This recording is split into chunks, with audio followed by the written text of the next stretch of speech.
Our first session today is someone you know well at RESO. He's been on the stage before here. He's been a huge contributor to RESO over the years, but he's here in a new role. And he's coming to us from the Broker Public Portal, which you all know is something that's going through a transformation phase right now. So he's here to talk about big ideas related to RESO, but also just technology advancement in the general real estate business as well. So please welcome Dan Troup.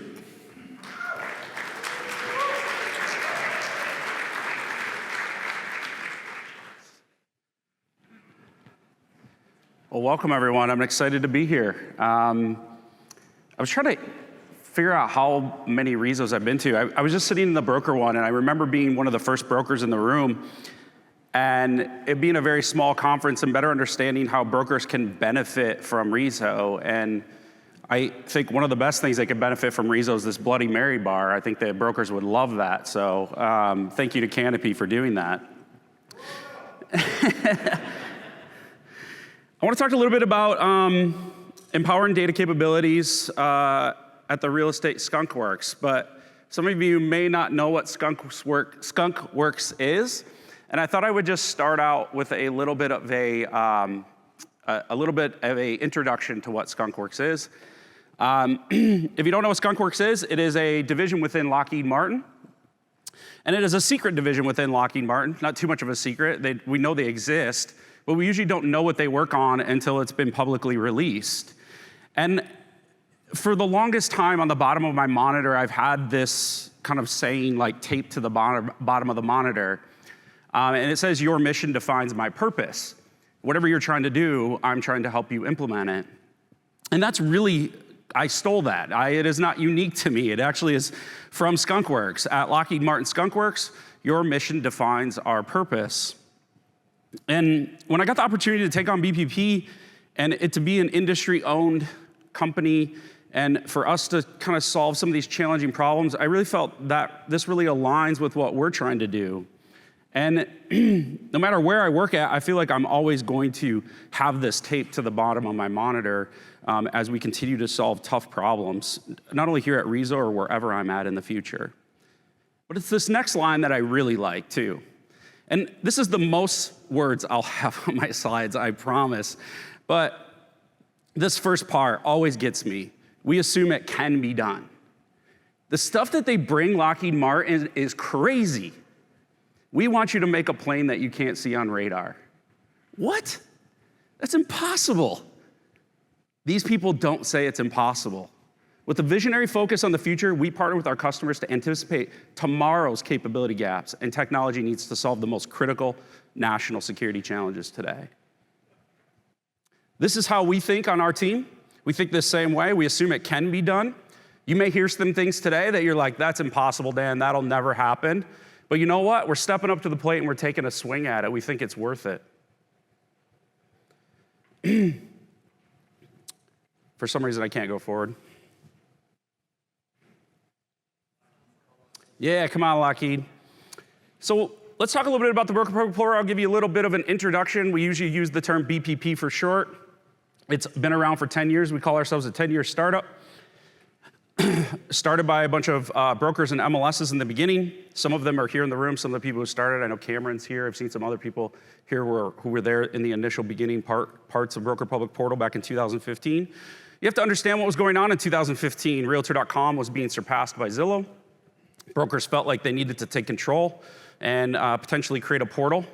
So they started this organization. We're owned by half MLSs, half brokers. About 50 MLSs own us, and about 50 brokers own us. What's really unique about us is we can't be bought or sold.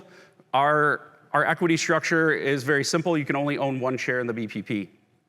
And so we have about 100 shareholders who all own one share in the BPP.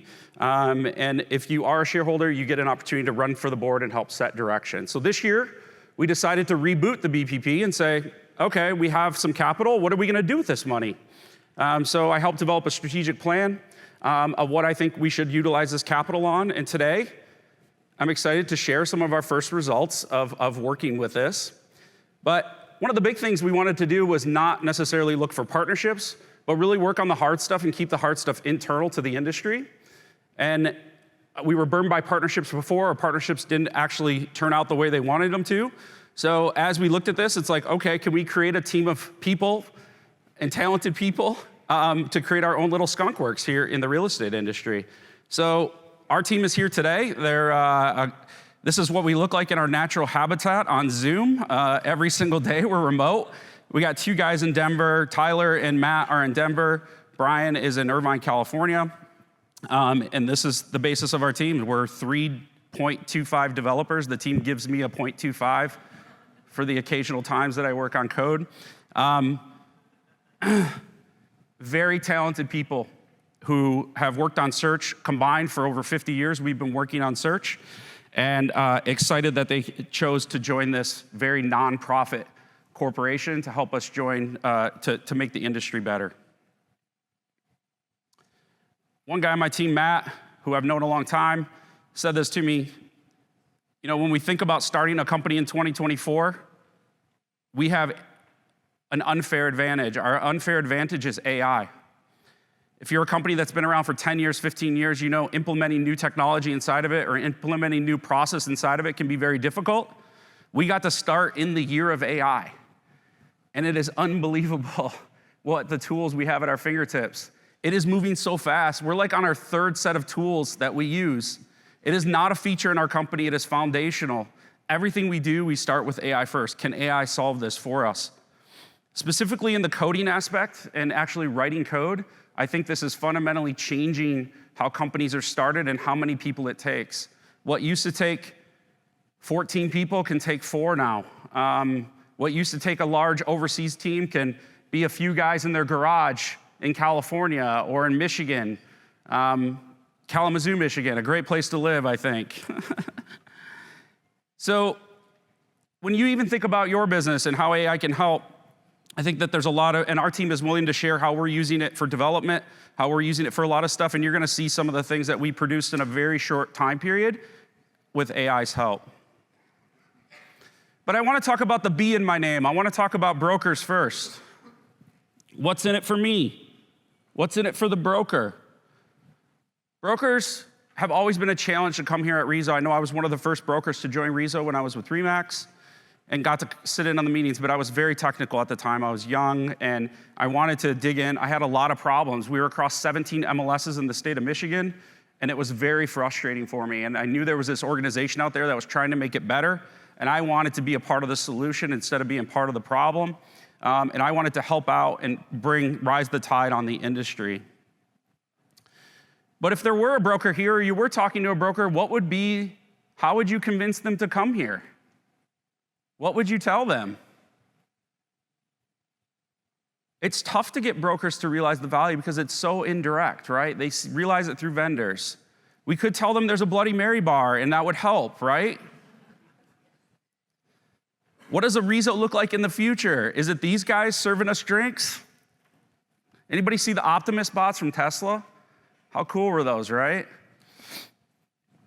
Not only can he serve you a drink, but he can probably have a conversation. If you told him your IQ is 150 and you want to talk about space, maybe he turns into the famous astrophysicist Neil deGrasse Tyson and has a conversation with you in his voice because of his podcast, right?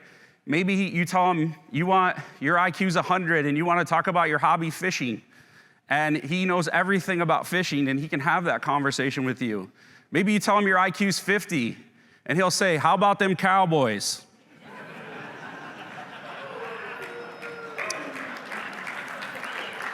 That was for you, bro. Got you, buddy. Nothing's better than taking a tour of the Dallas Cowboys headquarters facilities with John Bro with you with his Tom Brady jersey on. They about didn't let him in. This is how I would sell RESO to a broker. I remember when we were getting data via FTP. It used to take years to implement without data dictionary. It used to take years without transport, right?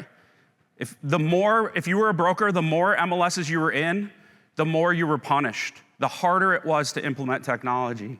If you were in one MLS, great. It was easy. You had a very small hill to climb.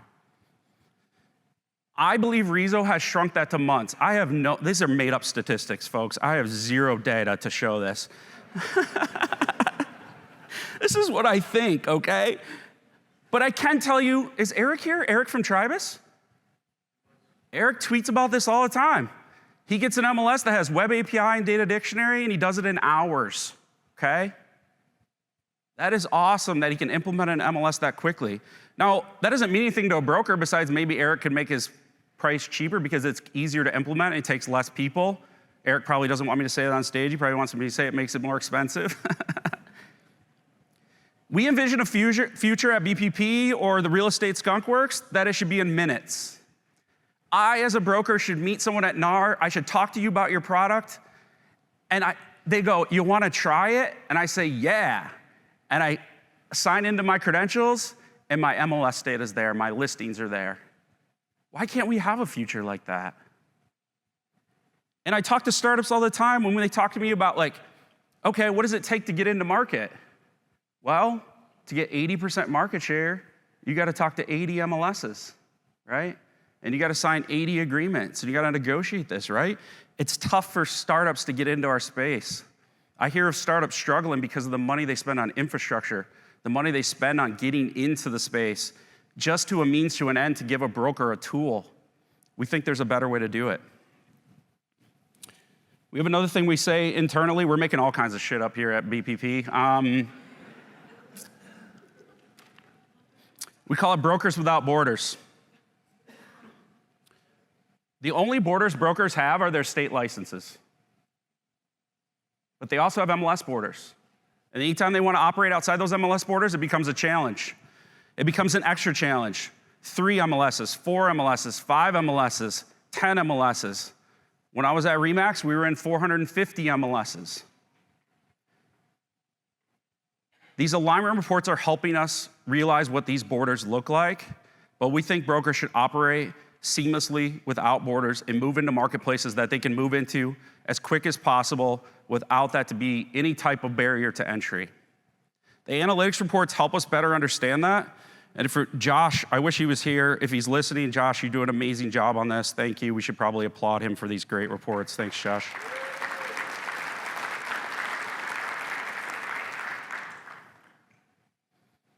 Our goal is to take this from months to minutes. This is our BHAG internally. The vision I just painted you of a broker meeting someone, and I'll even take that down to an agent meeting someone at any one of these conventions who's a vendor who has a great product and they want to get it in market quickly. We think they should be able to do it right then and there.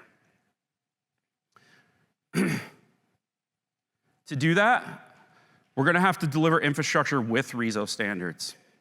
RESO does a great job, and I'm excited, super excited about Data Dictionary 2.0 and where that's going to bring us. If you add infrastructure on top of this, and this is being talked about here, you've heard Realtina talk about this. There's some folks called Repliers that are here that are working on this as well. We don't think this is just an us thing. We think this is something that we are going to see throughout the industry is performant APIs that help people build applications. But Dan, Web API is an API. It is an API. It's an API meant for replication. There are other things that go into search beyond replication, beyond simple filters. There are things you need to build to help people build applications, and we're going to show you what we built today. If maybe. We call this internally search as a service. We can't call it SaaS. Someone took that, unfortunately. So you can call it search in a box. You can call it search as a service. You can call it whatever you want. We think our talents together, the team that I've created, has worked on these individual pieces to create really performant searches. And we're going to show you a little bit about how we've implemented those. Now, someone gave me some wise words once. They said, Dan, you can't just create search as a service and then demo this to an MLS. What are you going to demo it with, Postman? So we set out to actually create a product. And if I were to draw an analogy for you, it's very much what Google did with Android, right? So search as a service, we're kind of considering that our Android. But Google also creates a phone. They create the Pixel phone, right? That runs Android. And how Google looks at the Pixel phone, as they look at it as a standard. They say, hey, this is what we think phones should look like. And they give away a lot of that technology to their OEMs, so they build better Android phones. So what I'm gonna show you today is our version of the Pixel phone. We created a search. Our intentions are to give it away back to BPP members. For BPP members that want to implement it, we will have plans for them to implement it as well. So this is our search. I will tell you, our first commit on this search was 2.5 months ago, okay? So what you're seeing is about 2.5 months of work that we've started on this search. And that picture you saw was AI in the background. We started with that AI background photo. And then Tyler on our team said, he asked AI to imagine what the rest of the house would look like. And it created that video, that walkthrough video that you see there, imagining what the rest of the house would look like, which we thought was pretty cool. But this is the front door of any great search. And when we talk about what search looks like for some of the big portals, really, some of the first stuff you'll see here is autocomplete. I'm gonna show you a demo. You're gonna see my keyboard clicks here. Some important stuff around autocomplete. Needs to be less than 100 milliseconds or around 100 milliseconds. What's 100 milliseconds? It's your brain's reaction time. By the time you press that key and expected to see results, that's how fast autocomplete needs to be. We want to elevate this in the industry. This is one of our first endpoints we're releasing, will be around autocomplete, things that contain off-market addresses, on-market addresses, counties. You got to have counties in there because Maui's a county. People need to be able to search it. We'll have zip codes. For those of you that live in the Midwest or the Northeast, minor civil divisions are important, things like townships and towns. This is another thing where we want to give this back to the industry. We want to take our talents and kind of give it and elevate what everybody else has in the industry. So you're seeing a sample of what our autocomplete looks like here, and it's something we've already built. But again, the APIs are built in the background. We built this Next.js app on top of it to show off our talents around the API side, but also show off our Next.js talents, which I think are pretty impressive. So let's take you into a search. Take you into a search here. Hopefully this, maybe I gotta press it one more time. Here we go. So I'm gonna take you guys through a quick search. We'll see how much we can get through on this real quick. I can't do a live demo. We're gonna take you into Naperville, Illinois here. MRAD, a big partner of ours who's involved. Again, you're seeing snappy results, right? 559 results, likely in about 500 milliseconds. Be able to zoom in on the map, be able to quickly. Speed is one of the big factors and one of the big moats that you see different between what the national portals are capable of doing versus what we have at our local level. We're gonna do a simple price search here with bed and bath. I'm just looking at houses, 4 beds. Again, a very simple search to show off our search filters. And you'll see we got 113 results, being able to switch between. So on the map side that you're seeing there, you're seeing custom boundaries, which we're building into our product as well as photos and CDN. So again, a full application, a full API for building applications. I love the filter pills that you're seeing in the upper right there. Consumers can quickly just X out of those filter pills to change out their search. As we begin, you can click on the map, just like you could in any other great portal. This hybrid view is the most popular. This is more a Zillow-esque, I would say, hybrid view in comparison to a Homes.com or Redfin that have them switched from the list on the left and the map on the right. We go in, this property-centric parcel layer appears, so you can see parcel-leveled details. Again, we think the off-market and on-market are key pieces in this platform, not just on-market data that's available. So we'll exit out of the Naperville boundary. We'll start to zoom out and start to see some of this speed across the properties in our platform. Okay. I'm gonna skip forward there, run out of time. We think this is gonna be something the community will want, kind of a community source amongst MLSs. Again, we wanna get this in your hands. We want this to be MLS search, MLS public search. If you wanna implement it, we're here to help you. We're looking for partners that wanna go to market with this product. Search as a service includes more. It's gonna include things like save search. Anything you need to build an application, we wanna build these endpoints out. Account creation, these are all things that we wanna build into this service. One thing though that I think search as a service gives us is it positions us uniquely for a new type of agreement that we're working on in the industry, since we're owned by the industry, that we call MDX. So what is MDX? Well, it's like IDX, but between MLSs. This is not a data share. I wanna be very clear on this. This is just an opt-in policy that when you opt in and send us your data and you're using it with us, you can then access other MLSs that have said yes to MDX. Go back to our Brokers Without Borders, folks. Is there any reason an agent's clients can keep moving the map on Zillow or keep moving the map on public apps and the properties keep showing, but the app they have with you doesn't keep showing properties? We think you should be empowering your brokers with more data, nationwide data. We think MDX is the way to do it. It's a safe way to do it without transferring data and thinking about 100 data shares. If we can power this platform for you, we want to be partners with you and your brokers. That's my time. Thank you guys so much.